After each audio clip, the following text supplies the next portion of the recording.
ಅಫಜಲ್ಪುರ ಮತಕ್ಷೇತ್ರದ ಎಲ್ಲ ನಾಗರಿಕ ಪ್ರಜೆಗಳಲ್ಲಿ ನಾನು ನಮಸ್ಕರಿಸುತ್ತಾ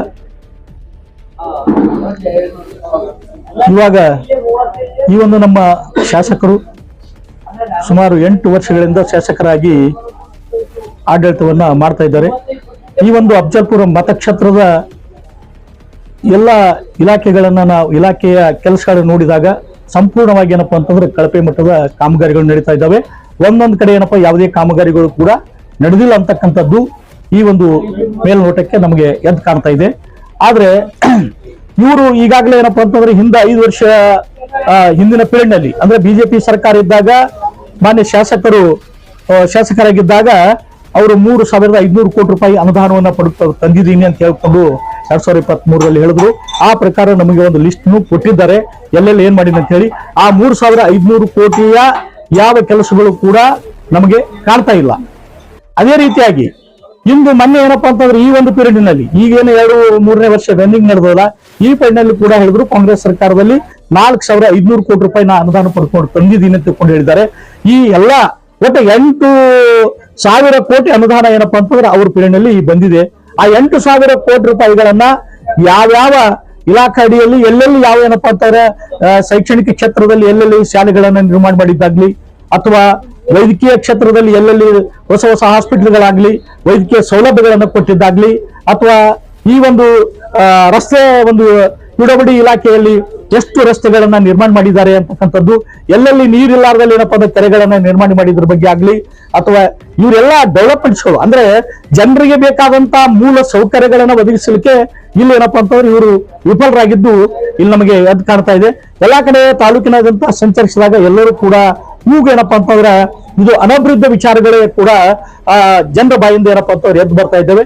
ಈ ರೀತಿ ಆಗೋದ್ರಿಂದ ಜನರು ಏನಪ್ಪಾ ಅಂತಂದ್ರೆ ತಮ್ಮ ಮೇಲೆ ಒಂದು ವಿಶ್ವಾಸ ಇಟ್ಕೊಂಡು ಒಳ್ಳೆ ಒಬ್ಬ ಮುತ್ಸದ್ದಿ ರಾಜಕಾರಣಿಗಳಿದ್ದಾರೆ ಮತ್ತು ಹಿರಿಯ ಒಬ್ಬ ಶಾಸಕರಾಗಿದ್ದಾರೆ ಅಂತಕ್ಕಂತ ಒಂದು ವಿಚಾರ ಜನ ಮತದಾರರು ಏನಪ್ಪಾ ಅಂತಂದ್ರೆ ಒಂದು ಭರವಸೆ ಇಟ್ಕೊಂಡು ವಿಶ್ವಾಸ ತಮ್ಮ ಮೇಲೆ ಇಟ್ಕೊಂಡು ಏನಪ್ಪಾ ಅಂತಂದ್ರೆ ಮತವನ್ನ ನೀಡಿದ್ದಾರೆ. ಆದ್ರೆ ಏನಪ್ಪಾ ಅಂತಂದ್ರೆ ಮಾನ್ಯ ಶಾಸಕರು ಏನಪ್ಪಾ ಅಂತಂದ್ರೆ ಇಲ್ಲಿ ನಿಷ್ಕಾಳಜಿ, ನಮ್ಮ ಕ್ಷೇತ್ರದ ಬಗ್ಗೆ ನಿಷ್ಕಾಳಜಿ ವಹಿಸ್ತಾ ಇದ್ದಾರೆ ಅಂತಕ್ಕಂಥದ್ದು ಎದ್ದು ಕಾಣ್ತಾ ಇದೆ. ಆದ್ರೆ ಈ ರೀತಿ ಆಗ್ಬಾರ್ದು, ಜನರಿಗೆ ವಿಶ್ವಾಸಕ್ಕೆ ದ್ರೋಹ ಆಗ್ಬಾರ್ದು, ಡೆವಲಪ್ಮೆಂಟ್ ಕೆಲಸಗಳು ಆಗ್ಬೇಕು.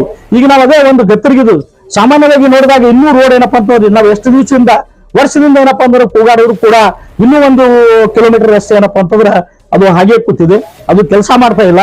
ಅದು ಮಾಡಿದ್ರು ಕೂಡ ಕಳಪೆ ಮಟ್ಟದ ಕಾಮಗಾರಿಗಳು ನಡೀತಾ ಇದ್ದಾವೆ. ಇದ್ರ ಬಗ್ಗೆ ತಾವು ನಿಗಾ ವಹಿಸಬೇಕು. ಪ್ರತಿಯೊಂದು ಕೆಲಸದ ಕೂಡ ಎಲ್ಲಿ ತಾವು ಏನಪ್ಪಾ ಅಂತಂದ್ರೆ ಕೆಲಸಗಳನ್ನ ನೀವು ಕೊಟ್ಟಿರ್ತೀರಿ, ಯಾವ ಗುತ್ತಿಗೆದಾರ ಕೊಟ್ಟಾಗ ಅಲ್ಲಿ ಅಧಿಕಾರಿಗಳು ಅವ್ರ ಹಿಂದೆ ಬಿಟ್ಟು ಏನಪ್ಪಾ ಅಂತಂದ್ರೆ ಅದನ್ನ ಸರಿಯಾದ ರೀತಿಯಲ್ಲಿ ತನಿಖೆ ಮಾಡಿ ಅದನ್ನ ಇನ್ಸ್ಪೆಕ್ಷನ್ ಮಾಡಿಕೊಂಡು ಅವರು ಸರಿಯಾದ ಗುಣಮಟ್ಟದ ಕೆಲಸಗಳನ್ನ ಮಾಡ್ತಾ ಇದ್ದಾರಲ್ಲ ಅಂತಕ್ಕಂಥದ್ದನ್ನ ನಿಗಾ ವಹಿಸಲಿಕ್ಕೆ ನಿಮ್ಮ ಅಧಿಕಾರಿಗಳು ಕೂಡ ಯಾವುದೇ ರೀತಿಯ ಕೆಲಸ ಮಾಡ್ತಾ ಇಲ್ಲ. ಅವರು ತಾಲೂಕು ಮಟ್ಟದಲ್ಲಿ ಒಬ್ಬರು ಅಧಿಕಾರಿಗಳು ಕಾಣ್ತಾ ಇಲ್ಲ, ಎಲ್ಲರೂ ಗುಲ್ಬರ್ಗದಲ್ಲಿ ವಾಸವಾಗಿದ್ದಾರೆ. ಇದ್ರ ಬಗ್ಗೆ ಶಾಸಕರು ಯಾವುದೇ ಒಂದು ಚಕಾರ ಶಬ್ದವನ್ನು ಕೂಡ ಹೇಳಿಲ್ಲ. ಇವತ್ತು ನಾವು ಪಿಡಬ್ಲ್ಯೂಡಿ ಹೋದ್ರೆ ಅಲ್ಲಿ ಯಾರು ಇರುದಿಲ್ಲ, ಒಬ್ಬ ಬರೇ ಪ್ಯೂನ್ ಇರ್ತಾನೆ, ಕಿಲಿ ಹಾಕೊಂಡು ಕೂತಿರ್ತಾರ. ಯಾರಿಗೆ ಹೋಗಿ ಕೇಳ್ಬೇಕು, ಏನ್ ಸಮಸ್ಯೆಗಳನ್ನ ಕೇಳ್ಬೇಕು, ಫೋನ್ ಮಾಡಿದ್ರೆ ನಾವು ಗುಲ್ಬರ್ದಾಗ ಇದ್ದೀವಿ ಅಂತ ಹೇಳ್ತಾರ. ಇಂಥವೆಲ್ಲ ಸಮಸ್ಯೆಗಳು ಈಗ ನಮಗೆ ಏನಪ್ಪಾ ಅಂತಂದ್ರೆ ಎದ್ದು ಕಾಣ್ತಾ ಇದ್ದಾವೆ. ಈಗ ವಿರೋಧ ಪಕ್ಷದವರು ಕೂಡ ನಾವು ಮಾತಾಡ್ಬೇಕಾದ್ರೆ ವಿರೋಧ ಪಕ್ಷದವರು ಬರೀ ನಮ್ಮಲ್ಲಿ ಅವರು ಹಗರಣ ಮಾಡಿದ್ದು ನಮ್ಮಲ್ಲಿ ದಾಖಲೆಗಳು ಇದ್ದಾವೆ ಅದು ಅಂತಕೊಂಡು ಈ ರೀತಿ ಆರ್ಕಿ ವಿಚಾರಗಳನ್ನ ಮಂಡಿಸುವುದು ಸರಿಯಲ್ಲ. ತಾವು ಬೀದಿಗಿಳಿಬೇಕಾಗಿದ್ದರು, ತಾವು ಏನಪ್ಪಾ ಅಂತಂದ್ರೆ ಉಗ್ರವಾದಂತ ಹೋರಾಟ ಮಾಡ್ಬೇಕು. ತಾವೆಲ್ಲ ಈ ರೀತಿ ಸುಮ್ಮನೆ ಏನಪ್ಪಾ ಅಂತಂದ್ರೆ ಈ ಹಾರಿಕೆ ವಿಚಾರಗಳನ್ನು ಕೊಟ್ಟು ಹಾರಿಕೆ ಸುಮ್ಮನೆ ನಮ್ಮ ಹತ್ರ ದಾಖಲೆಗಳಿದ್ದಾವೆ ಭ್ರಷ್ಟಾಚಾರ ಮಾಡಿದ್ದು, ಅವ್ರು ಆಟ ಮಾಡಿದ್ರು, ಅವ್ರ ವೈಯಕ್ತಿಕ ಅವ್ರ ದುರೇ ಎಷ್ಟೋ ಗಳಿಸ್ಕೊಳ್ಳೋಕ, ಅವ್ರ ವೈಯಕ್ತಿಕ ವಿಚಾರಗಳ ಬಗ್ಗೆ ನಮಗೆ ಏನು ಬೇಕಾಗಿಲ್ಲ. ಅವ್ರ ದುರೇ ಎಷ್ಟೇ ಗಳಿಸ್ಕೊಳ್ಳೋಕೆ ಏನಕ್ಕೆ ಮಾಡೋಲೆಕ್ಕ, ನಮಗೆ ಬೇಕಾಗಿದ್ದು ಪ್ರಾಮಾಣಿಕವಾದಂತ ಕೆಲಸ ಆಗ್ಬೇಕು, ನಮ್ಮ ತಾಲೂಕು ಅಭಿವೃದ್ಧಿ ಆಗ್ಬೇಕು, ನಮ್ಮ ತಾಲೂಕಿನ ಜನ ನೆಮ್ಮದಿ ಇರ್ಬೇಕು ಅನ್ನೋದು ಅಷ್ಟೇ ನಮ್ಮ ವಿಚಾರ. ಅದಕ್ಕಾಗಿ ತಾವು ಒಂದು ರಾಜಕೀಯ ಉದ್ದೇಶಕ್ಕಾಗಿ ವಿಚಾರಗಳು ಬೇಡ, ತಾಲೂಕಿನ ಅಭಿವೃದ್ಧಿ ಬಗ್ಗೆ ನೀವು ರಾಜಕೀಯ ಮಾಡ್ರಿ, ನಾವು ಬೇಡ ಅನ್ನೋಲ್ಲ, ರಾಜಕೀಯ ಮಾಡ್ರಿ. ಬಟ್ ಈ ರೀತಿಯಾಗಿ ಏನು ತಪ್ಪು ಮಾಡಿದ್ದಾರೆ ತಪ್ಪಿತಸ್ಥರಿಗೆ ಶಿಕ್ಷೆ ಆಗ್ಬೇಕು. ನಿಮ್ಮ ಹತ್ರ ದಾಖಲೆಗಳಿದ್ರೆ ಸಂಬಂಧಪಟ್ಟಂತ ಏನು ಸ್ವತಂತ್ರವಾದ ತನಿಖಾ ಇಲಾಖೆಗಳಿದಾವ ಅವ್ರ ಮುಂದೆ ಹೋಗಿ ತಾವೆಲ್ಲ ದಾಖಲೆಗಳನ್ನ ಸಲ್ಲಿಸಿ ಅವ್ರಿಗೆ ಅರ್ಜಿ ಕೊಟ್ಟು ಅಥವಾ ಮನೆ ಪತ್ರ ಕೊಟ್ಟು ಅದನ್ನು ರಿಸೀಟ್ ತೋರಿ ಅದು ತನಿಖೆ ಮಾಡ್ಲಿಕ್ಕೆ ಅವ್ರಿಗೆ ಒತ್ತಾಯ ಮಾಡ್ರಿ. ಒಂದ್ ವೇಳೆ ಮಾಡದೇ ಇದ್ದಾಗ ಮತ್ತೆ ಅದಕ್ಕಿಂತ ಮೇಲಾಧಿಕಾರಿಗಳು ಇರ್ತಾರೆ ಮೇಲೆ ಅಂತ ಒಂದು ಸಂಸ್ಥೆಗಳು ನಾವು ತಲುಪತಕ್ಕಂತ ಕೆಲಸ ನಾವು ಮಾಡಬೇಕಾಗಿದೆ. ಅದಕ್ಕಾಗಿ ವಿರೋಧ ಪಕ್ಷವರು ಕೂಡ ಎಚ್ಚೆತ್ತುಕೊಳ್ಬೇಕು. ಇವತ್ತು ಬಿಜೆಪಿ ಆಗಿರ್ಬೋದು, ಜೆಡಿಎಸ್ ಆಗಿರ್ಬೋದು, ಎಲ್ಲಾ ಪಕ್ಷಗಳು ಕೂಡ ಏನ್ ನಮ್ಮ ತಾಲೂಕಿನಲ್ಲಿ ಅನೇಕ ಪಕ್ಷಗಳ ವಿರೋಧ ಪಕ್ಷಗಳು ಇದ್ದೀವಿ, ನಾವೆಲ್ಲರೂ ಒಟ್ಟಾಗಿ ಈ ಒಂದು ಅನಭಿವೃದ್ಧಿ ಕೆಲಸದ ವಿರುದ್ಧ ನಮ್ಗೆ ಹೋರಾಟ ಆಗ್ಬೇಕಾಗಿದೆ. ಸುಮ್ಮನೆ ಏನಪ್ಪಾ ಅಂದ್ರೆ ರಾಜಕೀಯ ಉದ್ದೇಶಕ್ಕಾಗಿ ಯಾವುದೋ ಮಾತಾಡಬಾರ್ದು. ಇಲ್ಲಿ ಜಾತಿ ಮತ ಏನೂ ಇಲ್ಲ, ನಾವೆಲ್ಲರೂ ಈ ತಾಲೂಕಿನ ಪ್ರಜೆಗಳಿದ್ದೀವಿ. ನಮ್ಮ ತಾಲೂಕಿನ ಏನು ಒಂದು ಕ್ಷೇತ್ರದ ಈ ಕ್ಷೇತ್ರದ ಎಲ್ಲಾ ಪ್ರಜೆಗಳು ನೆಮ್ಮದಿಯಾಗಿರ್ಬೇಕು. ಯಾಕಂದ್ರೆ 8,000 ಕೋಟಿ ರೂಪಾಯಿ ಅನುದಾನ ಬಂದಾಗ ಅದನ್ನ ಸದ್ಬಳಕೆ ಆಗ್ಬೇಕು ಅಂತಕ್ಕಂಥದ್ದು, ಅದು ದುರ್ಬಳಕೆ ಆಗಬಾರ್ದು ಅಂತಕ್ಕಂಥದ್ದೇ ನಮ್ಮ ವಿಚಾರ ಇದೆ. ಅದಕ್ಕಾಗಿ ತಾವೆಲ್ಲ ಈ ಒಂದು ಕಿತ್ತಾಟ ಬಿಟ್ಟು, ತಾವೆಲ್ಲ ರಾಜಕೀಯ ಕಿತ್ತಾಟವನ್ನು ಬಿಟ್ಟು ದಯವಿಟ್ಟು ಏನಾದರೂ ತಮ್ಮ ಹತ್ರ ದಾಖಲೆಗಳು ಸಿಕ್ಕಿದ್ರೆ ಅದನ್ನು ಯಾವತ್ತೂ ಏನಪ್ಪಾ ಅಂತಂದ್ರೆ ಅದನ್ನ ಮುಚ್ಚಿ ಇಡಲಾರ ಏನಪ್ಪಾ ಅಂತಂದ್ರೆ ಅದನ್ನ ಬಹಿರಂಗಪಡಿಸಬೇಕು. ಬಹಿರಂಗದ ಮುಖಾಂತರ ಸಂಬಂಧಪಟ್ಟಂತ ಸಂಸ್ಥೆ ಅನ್ನೋದವ ಲೋಕಾಯುಕ್ತ ಆಗಿರ್ಬೋದು, ಸಿಬಿಐ ಆಗಿರ್ಬೋದು, ಅವ್ರ ಹತ್ರ ಅದನ್ನ ಒಪ್ಪಿಸಿ ಅವ್ರ ಮುಖಾಂತರ ತನಿಖೆಗೆ ಏನಪ್ಪಾ ಅಂತಂದ್ರೆ ರೆಡಿ ಆಗ್ಬೇಕು. ಇದು ನಮ್ಮ ರಾಜಕೀಯ, ಇದು ನಮಗೇನಪ್ಪಾ ಅಂತಂದ್ರೆ ಅವ್ರು ಹೋಗಿ ಕೊಟ್ಟಿದ್ದಕ್ಕೂ ನಾವು ವಿರೋಧ ಪಕ್ಷದಲ್ಲಿ ಇದ್ದುದಕ್ಕೂ ಕೂಡ ಸಾರ್ಥಕ ಆಗ್ತದ. ಆದ್ರೆ ಇದನ್ನೆಲ್ಲ ಬಿಟ್ಟು ತಾವೇನಪ್ಪ ರಾಜಕೀಯ ಜಾತಿ ಮತ ಪಂಥಗಳ ಮುಖಾಂತರ ತಾಲೂಕು ಅಭಿವೃದ್ಧಿ ಆಗಲ್ಲ. ಮತ್ತಿಷ್ಟೇನಪ್ಪ ತಾಲೂಕಿನ ವ್ಯವಸ್ಥೆ ಹಾಳಾಗಂತ ವ್ಯವಸ್ಥೆ ನಿರ್ಮಾಣ ಮಾಡ್ಲಿಕ್ಕೆ ಹೋಗಬೇಡಿ. ತಾಲೂಕ ಶಾಂತ ಅದ, ತಾಲೂಕ ಶಾಂತಿ, ಇದಕ್ಕೆ ಹೆಚ್ಚಿನ ಶಾಂತಿ ರೀತಿಯಿಂದ ತಾಲೂಕ ಇರ್ಲಿ ಅಂತಕ್ಕಂಥದ್ದು, ಕ್ಷೇತ್ರ ಇರಬೇಕು ಅಂತಕ್ಕಂಥದ್ದು. ಅದಕ್ಕಾಗಿ ತಾಲೂಕಿನ ನೆಮ್ಮದಿಯನ್ನು ಹಾಳು ಮಾಡತಕ್ಕಂಥ ಕೆಲಸ ಮಾಡಬಾರ್ದು. ರಾಜಕೀಯ ಮಾಡ್ರಿ, ಸೊಡ್ಡು ಹೊಡೆದು ರಾಜಕೀಯ ಮಾಡ್ರಿ, ನಾವು ಬೇಡಲ್ಲ. ಏನ್ ತಪ್ಪು ಮಾಡಿದರೆ ತಪ್ಪಿತಸ್ಥರಿಗೆ ಸರಿಯಾದಂತ ಶಿಕ್ಷೆ ಆದ್ರೆ ಮುಂದೆ ಇಂಥವು ಯಾವುದೋ ಘಟನೆಗಳು ಘಟಿಸಲ್ಲ, ತಾಲೂಕ ಅಭಿವೃದ್ಧಿ ಆಗ್ತದೆ ಅಂತಕ್ಕಂಥದ್ದು. ಇವತ್ತು ಯಾರೇ ಜನಪ್ರತಿನಿಧಿ, ನೀವೇರಾಗ್ರಿ ಯಾರೇ ಏನೇ ಆಗ್ರಿ, ಬಟ್ ತಾಲೂಕು ಅಭಿವೃದ್ಧಿ ಮಾಡತಕ್ಕಂಥ ಕೆಲಸ ಮಾಡ್ರಿ. ಅದಕ್ಕಾಗಿ ಶಾಸಕರು ಏನಪ್ಪಾ ಅಂತಂದ್ರೆ ಇಲ್ಲಿ ಸಂಪೂರ್ಣವಾಗಿ ಏನಪ್ಪಾ ಅಂತಂದ್ರೆ ನಿರ್ಲಕ್ಷ್ಯ ವಹಿಸಿದ್ದಾರೆ. ಆ ನಿರ್ಲಕ್ಷ್ಯದಿಂದ ತಾಲೂಕ ಬಡವಾಗ್ತಾ ಇದೆ. ಅನೇಕ ಕಡೆ ನಾವು ಏನಪ್ಪಾ ಅಂತಂದ್ರೆ ಹೋದಾಗ ಈಗ 2,600 ಮನೆಗಳು ಬಂದಿವೆ ಅಂತ ಹೇಳ್ತೀರಿ, ಅದನ್ನು ಎಲ್ಲಿ ಡಿಸ್ಟ್ರಿಬ್ಯೂಟ್ ಆಗಿಲ್ಲ. ಎಷ್ಟೋ ಜನರಿಗೆ ಕೇಳಿದಾಗ ಏನಪ್ಪಾ ಅಂತಂದ್ರ ಅವ್ರ ಮನೆಗಳು ಏನಪ್ಪಾ ಅಂತಂದ್ರೆ ನನಗ್ ಮನೆಗೆ ಬಂದಿಲ್ಲ, ನಿಮಗ್ ಬಂದಿಲ್ಲ. ಎಲ್ಲ ಕೆಲವು ಜನ ಕೇಳಿದ್ರೆ ನಮ್ಮಲ್ಲಿ ಒಂದು ಮನೆಗೆ ಏನಾದ್ರು 20,000 ಕೊಂಡ್ರ ಅನ್ಕೊಂಡ್ರೆ ತಿಳ್ಕೊಂಡು ಜನ ಎಷ್ಟೋ ಜನ ಏನಪ್ಪಾ ಅಂತಂದ್ರೆ ತಮ್ಮ ಅಳಿಲನ್ನ ತೋಡ್ಕೊಳ್ತಾ ಇದ್ದಾರೆ. ಅದಕ್ಕಾಗಿ ಇಂಥ ವ್ಯವಸ್ಥೆ ನಿರ್ಮಾಣ ಆಗಿದೆ. ಸುಳ್ಳು ಏನಪ್ಪಾ ಅಂತಂದ್ರೆ ಆಶ್ವಾಸನೆ ಕೊಡ್ಲಿಕ್ಕೆ ಹೋಗ್ಬೇಡ್ರಿ. ದಯವಿಟ್ಟು ಏನಪ್ಪಾ ಅಂತಂದ್ರೆ ತಾವು ಈ ತಾಲೂಕಿನ ಜವಾಬ್ದಾರಿ ಹೊತ್ತಂತವ್ರು, ಈ ಕ್ಷೇತ್ರದ ಜವಾಬ್ದಾರಿ ಹೊತ್ತಂತವ್ರ ತಾವಾಗಿದ್ದೀರಿ. ಅದಕ್ಕಾಗಿ ತಾವು ಏನಪ್ಪಾ ಅಂತಂದ್ರ ನಿಷ್ಠೆಯಿಂದ ಪ್ರಾಮಾಣಿಕತೆಯಿಂದ ಕೆಲಸ ಮಾಡ್ಬೇಕು. ಅದಕ್ಕೇನಪ್ಪಾ ಅಂತಂದ್ರೆ ನಾವು ಎಲ್ಲಾ ರೀತಿಯಿಂದ ಒಳ್ಳೆ ಕೆಲಸಕ್ಕೆ ನಾವು ಯಾವತ್ತೂ ತಮಗೆಲ್ಲ ಸಹಕಾರವನ್ನು ನೀಡ್ತೀವಿ ಅಂತಕ್ಕಂಥದ್ದು. ಯಾಕಪ್ಪ ಅಂತಂದ್ರೆ ತಾಲೂಕು ಅಭಿವೃದ್ಧಿ ಆಗ್ಬೇಕಾಗಿದೆ. ತಮ್ಮೆಲ್ಲ ವಿಶ್ವಾಸ ಇಟ್ಟಿದ್ದಾರೆ, ಮತಗಳು ಕೊಟ್ಟಿದ್ದಾರೆ, ಗೆಲ್ಲಿಸಿ ತಂದಿದ್ದಾರೆ. ಅದರ ಋಣ ನಾವು ತೀರಿಸಬೇಕಾಗಿದೆ, ತಾವು ತೀರಿಸಬೇಕಾಗಿದೆ. ಅದಕ್ಕಾಗಿ ದಯವಿಟ್ಟು ಶಾಸಕರು ಎಚ್ಚೆತ್ತುಕೊಳ್ಬೇಕು, ತಮ್ಮ ಅಧಿಕಾರಿಗಳು ಕೂಡ ಎಚ್ಚೆತ್ತುಕೊಳ್ಳಂತೆ ತಾವು ಮಾಡ್ಬೇಕು ಅಂತಕ್ಕಂಥದ್ದು. ತಮ್ಮ ಮೇಲೆ ಬರ್ತಕ್ಕಂಥ ಆಪಾದನೆಗಳು ಇದು ಸರಿಯಲ್ಲ. ಈ ಆಪಾದನೆಗಳಿಗೆ ತಾವು ಒಂದ್ ವೇಳೆ ಅಭಿವೃದ್ಧಿ ತಾಲೂಕಿನಲ್ಲಿ ತಾವು ಮಾಡಿದ್ದೇ ಆದ್ರೆ ತಮ್ಮದೆಲ್ಲಾ ಕೆಲಸಗಳು ಸಕ್ಸಸ್ ಆಗಿದ್ರು ಕೂಡ ತಾವೇನಪ್ಪಾ ಅಂತಂದ್ರ ಆ ಯಾರು ತಮಗೆ ಇದು ಮಾಡ್ತಾರೆ ಅಂತವ್ರನ್ನ ಬಾಯಿ ಮುಚ್ಚತಕ್ಕಂಥ ಕೆಲಸ ತಾವು ಮಾಡಬಹುದು. ಅದಕ್ಕಾಗಿ ಸುಮ್ಮನೆ ಏನಪ್ಪಾ ಅಂತಂದ್ರೆ ನಾವು ಕಾರ್ಯಕರ್ತರ ಮುಖಾಂತರ ಯಾವುದೋ ಒಂದು ಹೇಳಿಕೆ ಮಾಡೋದು ಸರಿಯಲ್ಲ. ಕಾರ್ಯಕರ್ತರು ಕೂಡ ಅವರ ಬೆಂಬಲಿಗರು ಕೂಡ ಏನಪ್ಪಾ ಅಂತಂದ್ರ ಅವರ ಒಂದು ಶಾಸಕರ ಮರ್ಯಾದೆಯನ್ನು ಕಾಯ್ತಕ್ಕಂಥದ್ದು, ಅವರ ಹೆಸರು ತಕ್ಕಂತ ಕೆಲಸ ಮಾಡ್ತಕ್ಕಂಥದ್ದು ಕಾರ್ಯಕರ್ತರದ. ಆದ್ರೆ ಈ ಒಂದು ವ್ಯವಸ್ಥೆ ಹಾಳು ಮಾಡ್ತಕ್ಕಂಥ ಕೆಲಸ ಮಾಡಬಾರ್ದು ಅಂತಕ್ಕಂಥದ್ದು. ಅದಕ್ಕಾಗಿ ನಾನು ದಯವಿಟ್ಟು ಎಲ್ಲರಲ್ಲಿ ವಿನಂತಿ ಮಾಡ್ಕೊಳ್ಳೋದೇನಂದ್ರೆ ತಾಲೂಕು ಈಗಾಗಲೇ 3 ವರ್ಷ ಬೇಡ, ನಿನ್ನ 2 ವರ್ಷದ.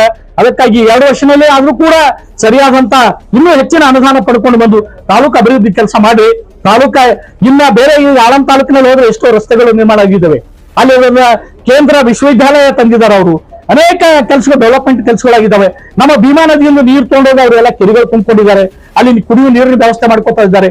ನಮ್ಮಲ್ಲಿ ಇಲ್ಲೇ ಭೀಮಾ ರಿವರ್ ಮಗಳಾಗಿದ್ರು ಕೂಡ ನಾವು ಎಷ್ಟೋ ಹಳ್ಳಿಗಳು 30-40 ಹಳ್ಳಿಗಳು ಏನಪ್ಪಾ ಅಂತಂದ್ರೆ ಈಗ ಬೇಸಿಗೆ ದಿನದಲ್ಲಿ ಏನಪ್ಪಾ ಅಂತಂದ್ರೆ ಅವರೆಲ್ಲ ನೀರಿಗಾಗಿ ಪರದಾಡುವಂತ ಕೆಲಸ ಈಗಿನಿಂದಲೇ ಪ್ರಾರಂಭ ಆಗಿದೆ. ಇಂಥ ಕುಡಿಯುವ ನೀರಿನ ವ್ಯವಸ್ಥೆ ಬಗ್ಗೆ ಸರಿಯಾದಂತ ನೀರಿನ ಕುಡಿಯುವ ಒಂದು ವ್ಯವಸ್ಥೆ, ಕುಡಿಯುವ ನೀರಿನ ವ್ಯವಸ್ಥೆ ಪ್ರತಿ ಹಳ್ಳಿಗೂ ಕೂಡ ಇದು ಆಗ್ಬೇಕು. ಅನೇಕ ಕಡೆ ನಾವು ಮಳೆಗಾಲದಾಗ ಹೋದಾಗ ಏನಪ್ಪಾ ಅಂತ ದೇವರಿಗೆ ಬೀದಲ್ಲಿ ಎಷ್ಟೋ ಒದಗಾಡಿದ್ರು ಅವರು. ಸರ ಕುಡಿಯುವ ನೀರಿನ ವ್ಯವಸ್ಥೆ ಎಲ್ಲ ಸರಿಯಾದ ರೀತಿ ನಮಗೆ ಶುದ್ಧವಾದಂತ ಕುಡಿಯುವ ನೀರು ಸಿಗ್ತಾ ಇಲ್ಲ. ಇವೆಲ್ಲ ಅಭಿವೃದ್ಧಿ ಕೆಲಸಗಳಾಗಿದ್ದಾವೆ. ಗ್ರಾಮ ಪಂಚಾಯತಿ ವಿರುದ್ಧ ಕೂಡ ಸಾಕಷ್ಟು ಏನಪ್ಪಾ ಅಂತ ದೂರುಗಳನ್ನು ಸಲ್ಲಿಸಿದ್ದಾರೆ. ಅದ್ರ ಬಗ್ಗೆ ಯಾವ ತನಿಖೆನೂ ಕೂಡ ಇಲ್ಲಿವರೆಗೆ ಆಗ್ಲಿಲ್ಲ. ಅದಕ್ಕಾಗಿ ತಾವೇನಪ್ಪಾ ಅಂತಂದ್ರೆ ಪುಟಪ್ ಮಾಡತಕ್ಕಂಥ ಕೆಲಸ ಆಗ್ಬಾರ್ದು, ಬರೇ ಉದ್ಘಾಟನೆಗಳಾಗಿ ಕಲ್ಲುಗಳು ಇಡತಕ್ಕಂಥ ಕೆಲಸ ಆಗ್ಬಾರ್ದು. ಅದು ಅಲ್ಲಿ ಕೆಲಸಗಳು ನಿರ್ಮಾಣ ಆಗ್ಬೇಕು, ಅಭಿವೃದ್ಧಿ ಕೆಲಸಗಳಾಗಬೇಕು, ಡೆವಲಪ್ಮೆಂಟ್ ಆಗ್ಬೇಕು, ಜನರಿಗೆ ಅನುಕೂಲ ಆಗ್ತಕ್ಕಂಥ ಅವರಿಗೆ ಸಿಗ್ತಕ್ಕಂಥ 3 ಸೌಲಭ್ಯಗಳು ಒದಗಿಸಿಕೊಡ್ತಕ್ಕಂಥದ್ದು ಈ ಶಾಸಕರ ಒಂದು ಗುರುತರವಾದಂತ ಜವಾಬ್ದಾರಿ ಅದ. ಅದಕ್ಕೆ ಶಾಸಕರು ಎಚ್ಚೆತ್ತುಕೊಂಡು ಏನಪ್ಪಾ ಅಂತಂದ್ರೆ ನಿರ್ಲಕ್ಷ್ಯ ವಹಿಸದೆ ಈ ತಾಲೂಕಿನ ತಾವು ಏನು ಶಾಸಕರಾಗಿದ್ದೀರಿ ಅದರ ಋಣವನ್ನು ತೀರಿಸಲಿಕ್ಕೆ ತಾವು ತಮ್ಮ ಕಾರ್ಯಕರ್ತರು ಮುಂದಾಗ್ಬೇಕಂತ ತಿಳ್ಕೊಂಡು ನಾನು ಇಲ್ಲೇನಪ್ಪ ಅಂದ್ರೆ ಅವರಿಗೆ ತಾವು ಈ ಒಂದು ಸುದ್ದಿಗೋಷ್ಠಿ ಮುಖಾಂತರ ನಾನು ಎಚ್ಚರಿಕೆಯನ್ನ ನೀಡ್ತಾ ಇದ್ದೀನಿ. ಸರ್, ಅಜ್ಜಂಪುರ ತಾಲೂಕಿನಲ್ಲಿ ಇಲ್ಲಿವರೆಗೂ ರಾಜಕೀಯ ಆಗ್ಯದ ಸರ್. ಎಷ್ಟೋ ಈ ಹಿರಿಯ ತಲೆಮಾರಿನ ರಾಜಕಾರಣಿಗಳಾಗ್ಲಿ ಈಗಾಗಲಿ ಇಲ್ಲಿ ತನೂ ಒಂದು ಏನಿಲ್ಲಿ ಅಜ್ಜಂಪುರ ತಾಲೂಕಿನಲ್ಲಿ ಇದ್ದಿಲ್ಲ ಅಂದ್ರೆ ಓಪನ್ ಆಗಿ ಜಾತಿ ವ್ಯವಸ್ಥೆ ಬರ್ತಾ ಇರ್ಲಿಲ್ಲ. ಈಗ ಮೊನ್ನೆ ಕಾಂಗ್ರೆಸ್ನವರು ಲಿಂಗಾಯತ್ ಕಾರ್ಡ್ ಅನ್ನೋದು ಮುನ್ನೆಲೆಗೆ ಬರ್ತಾ ಇದ್ದಾರೆ. ಅದು ಸರಿಯಲ್ಲ. ಆ ವ್ಯವಸ್ಥೆ ನಿರ್ಮಾಣ ಆಗ್ಬಿಡುದು ಅದು ಅಲ್ಲ. ಇಲ್ಲಿ ಜಾತಿ ಮತ ಅಂತಕ್ಕಂಥದ್ದಿಲ್ಲ. ಯಾರು ಜಾತಿ ನೋಡಿ ಅನ್ನೋದು ಮತ ಕೊಟ್ಟಿಲ್ಲ. ಇಲ್ಲಿ ಅವರೊಬ್ಬರು ನಮ್ಮ ಒಳ್ಳೆ ಮುತ್ಸದ್ದಿ ರಾಜಕಾರಣಿಗಳಿದ್ದಾರೆ. ಅವರು ಒಬ್ಬ ಹಿರಿಯ ಶಾಸಕರಿದ್ದಾರೆ. ನಮ್ಮ ಈ ಕರ್ನಾಟಕದಲ್ಲೇ ಒಬ್ಬರು ಹಿರಿಯ ಶಾಸಕರು, ಒಳ್ಳೆಯ ಶಾಸಕ, ಒಳ್ಳೆಯ ಹೆಸರುಗಳನ್ನು ಗಳಿಸ್ಕೊಂಡಿದ್ದಾರೆ. ಅವ್ರಿಗೆ ಜಾತಿ ಮತ ಇಲ್ಲ. ಅವರು ಜಾತ್ಯತೀತ ಮನೋಭಾವ ಉಳ್ಳವರಾದಾರ. ಆದ್ರೆ ಕಾರ್ಯಕರ್ತರು ಆ ರೀತಿ ಮಾತಾಡೋದು ಸರಿಯಲ್ಲ. ವಿರೋಧ ಪಕ್ಷವರು ಕೂಡ ಆ ವಿಚಾರ ಮಾಡಬೇಕು. ಡೆವಲಪ್ಮೆಂಟ್ ಕೆಲಸದ ಬಗ್ಗೆ ಕೇಳಬೇಕೆ ಹೊರತು ಜಾತಿ ಮತದ ಬಗ್ಗೆ ಯಾರೂ ಏನಪ್ಪಾ ಅಂದ್ರೆ ಚಕಾರ ಶಬ್ದ ಇರ್ತಕ್ಕಂಥದ್ದಿಲ್ಲ. ನಾವು ಜಾತಿ ಮತಗಳ ಆಧಾರ ಮೇಲಿಂದ ರಾಜಕೀಯ ಇಲ್ಲ. ಇದು ಜಾತ್ಯತೀತವಾಗಿರ್ತಕ್ಕಂಥ ಪ್ರಜಾಪ್ರಭುತ್ವ ವ್ಯವಸ್ಥೆಯ ತಳಹದಿ ಮೇಲೆ ಇವೆಲ್ಲ ರಾಜಕೀಯ ನಡಿಬೇಕೆ ಹೊರತು ಜಾತಿ ಆಧಾರ ಮೇಲೆ ರಾಜಕೀಯ ನಡಿಬಾರ್ದು ಅಂತಕ್ಕಂಥದ್ದು ನನ್ನ ಉದ್ದೇಶ. ಎಲ್ಲೋ ಮುಂದೊಂದ್ ದಿನ ಬ್ಯಾಕ್ವರ್ಡ್ ಮತ್ತು ಇದ್ರದಂತ ಎತ್ತು ತೋರಿಸ್ ಕಟ್ಟದಂಗ ಆಗ್ತಲ್ಲ ಸರ್ ಕಾಂಗ್ರೆಸ್ ಆ ರೀತಿ ನಾಳೆ ಇದು ಏನಾದ್ರೂ ರಾಜಕೀಯದಾಗ ಬದಲಾವಣೆ ದಾರಿ ಮಾಡಿಕೊಡ್ಲಿಕ್ಕೆ ಒಂದು ಹೇಳಿಕೆ ಆಗುತ್ತದೇನೋ? ಇಲ್ಲ, ಆ ರೀತಿ ಆಗಲ್ಲ. ಆ ರೀತಿ ನಮ್ಮ ಶಾಸಕರು ಆ ರೀತಿ ಆಗ್ಲಿಕ್ಕೆ ಬಿಡಲ್ಲ. ಅವರು ಮುತ್ಸದ್ದಿ ಹಿರಿಯ ಶಾಸಕರಿದಾರ. ಅಂತ ಒಂದು ವ್ಯವಸ್ಥೆ ಅವರಲ್ಲಿ ಇಲ್ಲ. ಯಾಕಂದ್ರೆ ಅವ್ರು ಜಾತ್ಯತೀತ ವ್ಯವಸ್ಥೆಯಲ್ಲಿ ಬೆಳೆದವರಿದ್ದಾರೆ. ಅವರಿಗೆ ಅವ್ರಿಂದ ಇರ್ತಕ್ಕಂಥವ್ರೆ ನಮ್ಮ ಎಲ್ಲ ಹಿಂದುಳಿದ ವರ್ಗದವರು ಅತಿ ಹೆಚ್ಚು ಏನಪ್ಪಾ ಅಂತಂದ್ರೆ ಕಾರ್ಯಕರ್ತರಿದ್ದಾರೆ. ಎಲ್ಲರೂ ಅಲ್ಲಿ ಕೆಲಸ ಮಾಡಿದ್ದಾರೆ.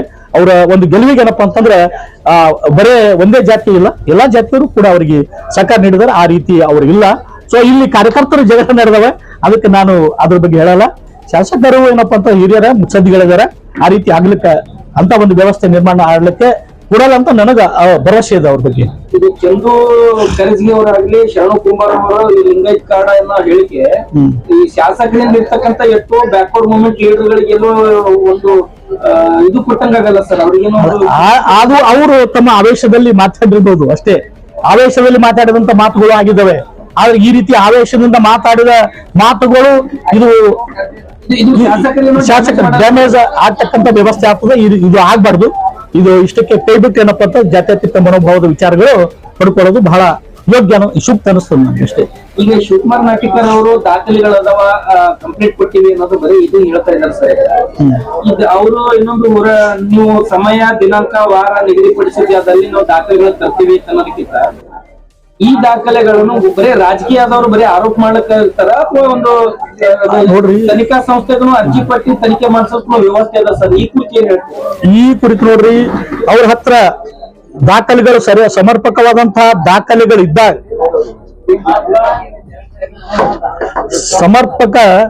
ಸಮರ್ಪಕವಾದಂತಹ ಸೂಕ್ತವಾದಂತಹ ಯೋಗ್ಯವಾದಂತಹ ದಾಖಲೆಗಳು ಭ್ರಷ್ಟಾಚಾರಕ್ಕೆ ಸಂಬಂಧಪಟ್ಟಿದ್ದು, ಅನಭಿವೃದ್ಧಿ ಕೆಲಸಕ್ಕೆ ಸಂಬಂಧಪಟ್ಟಂತ ದಾಖಲೆಗಳಿದ್ದಾಗ ಸಂಬಂಧಪಟ್ಟಂತ ಸಂಸ್ಥೆ ಅದ. ಇವತ್ತು ಲೋಕಾಯುಕ್ತರಾಗಿರ್ಬೋದು, ಸಿಬಿಐ ಆಗಿರ್ಬೋದು, ಸಿಒಡಿ ಆಗಿರ್ಬೋದು, ಮೇಲಾಧಿಕಾರಿಗಳಿಗೆ ಅದನ್ನ ದೂರನ್ನ ಸಲ್ಲಿಸಿ ಅದರ ಮುಖಾಂತರ ತನಿಖೆ ಮಾಡಿಸ್ತಕ್ಕಂತ ಕೆಲಸ ಇವ್ರದ್ದು ವಿರೋಧ ಪಕ್ಷದವ್ರು ಆಗ್ಯದ. ಇಲ್ಲಿ ಬಹಿರಂಗ ಸಭೆ ಕರೆದು ನೀವು ವಾಗ್ವಾದ ಮಾಡಿ ನಿಮ್ಮ ವೈಯಕ್ತಿಕ ಪ್ರತಿಷ್ಠೆಯನ್ನ ಅವರು ನೀವು ಕೂಡಿ ವೈಯಕ್ತಿಕ ಪ್ರತಿಷ್ಠೆಗಾಗಿ ಬರೆದಾಡ್ದಂಗ ಆಗ್ತದ. ಇದು ಕ್ಷೇತ್ರದ ಅಭಿವೃದ್ಧಿಗಾಗಿ ಕೆಲಸ ಇದು ಅನ್ಸಲ್ಲ ನನಗನ್ಸಲ್ಲ. ನನ್ನ ವೈಯಕ್ತಿಕ ವಿಚಾರ. ತಾವೇನಪ್ಪಾ ಅಂತಂದ್ರೆ ಏನೇ ಇದ್ರು ಕೂಡ ಇಷ್ಟೊತ್ತಿಗೆ ತನಿಖೆ ಆಗ್ಬೇಕಾಗಿತ್ತು. ಬಹಳ ದಿವಸದಿಂದ ಕೇಳ್ತಾ ಇದ್ದೀನಿ ಅದವಂತ ಹೇಳಿ ಬಿಡ್ಬೇಡ್ರಿ. ಕೊನೆ ತಪ್ಪಿ ಏನಪ್ಪಾ ಅಂತಂದ್ರೆ ಅದಕ್ಕೆ ನಮ್ಮದು ಬೆಂಬಲ ಅದ. ಇದಕ್ಕೆ ನಿಮ್ಮಲ್ಲಿ ಅವೆಲ್ಲ ದಾಖಲೆಗಳು ಆದಂದ್ರೆ ಅದಕ್ಕೆ ನಾವು ಬೆಂಬಲವನ್ನು ಸೂಚಿಸ್ತೀವಿ. ತಮ್ಮ ಜೊತೆಗೆ ಬರ್ತೀವಿ ಈ ಹೋರಾಟಕ್ಕೆ. ದಯವಿಟ್ಟು ಏನಪ್ಪಾ ಅಂತಂದ್ರೆ ಆ ರೀತಿ ತಮ್ಮಲ್ಲಿ ಇಟ್ಕೊಂಡು ಕೂಡೋದ್ರಿಂದ ಇದು ಸಂದೇಶ ಜನರಿಗೆ ಬೇರೆ ಹೋಗ್ತದ. ಏನೋ ಬೇರೆ ಅದಕ್ಕಾಗಿ ಬಡದಾಡ್ತಾ ಇದ್ದಾರೆ ಅಂತ ಅನಿಸ್ಕೋಬೇಡ್ರಿ. ದಯವಿಟ್ಟು ತಾವು ಒಂದು ಶಕ್ತಿ ಇದ್ದೀರಿ. ಆ ಶಕ್ತಿಗೆ ಹೆಸರು ಕೆಟ್ಟು ಬರಬಾರ್ದು, ಒಳ್ಳೆ ಹೆಸರು ಬರ್ಬೇಕಾದ್ರೆ ತಮ್ಮ ಹೋರಾಟ ಏನಪ್ಪಾ ಅಂತಂದ್ರೆ ಸಕ್ಸಸ್ಫುಲ್ ಆಗ್ಬೇಕು. ಅದು ತಪ್ಪಿತ ಹೆಸರಿಗೆ ಶಿಕ್ಷೆ ಆಗುವಂತ ನಿಟ್ಟಿನಲ್ಲಿ ತಮ್ಮ ಹೋರಾಟ ಪ್ರಾರಂಭ ಮಾಡಬೇಕು. ಅದಕ್ಕೆ ಸಂಪೂರ್ಣ ಬೆಂಬಲ ನಮಗೂ ಇರ್ತದೆ ಅಷ್ಟೇ.